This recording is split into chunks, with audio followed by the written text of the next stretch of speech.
آج 44ویں مرتبہ اس دارالکفر والارتداد جناب نگر کے اندر مرتدین کو اسلام کی دعوت دینے کے لیے یہاں ایک بار پھر جمع ہوئے ہیں۔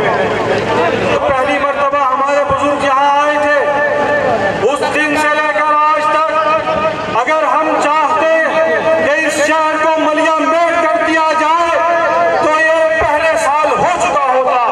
یہ ہماری فطرت نہیں ہے، یہ ہمارا طریقہ نہیں ہے، یہ ہمارا دستور نہیں ہے، یہ ہمارا انداز نہیں ہے۔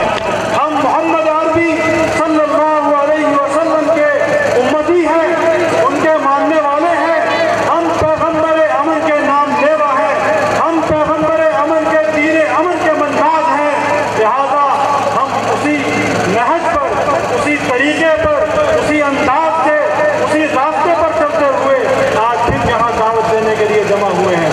ورنہ دشمن کو مٹانا ہمیں آتا ہے، ہم نے حضور سے یہ بھی سیکھا ہے، ہم نے صدیق اکبر سے یہ بھی سیکھا ہے کہ 1200 صحابہ کرام کی قربانی دے کر مسلمہ کذاب کے خلاف جہاد کیا اور اس کی جھوٹی نبوت کا تاج لپیٹ کر رکھ دیا۔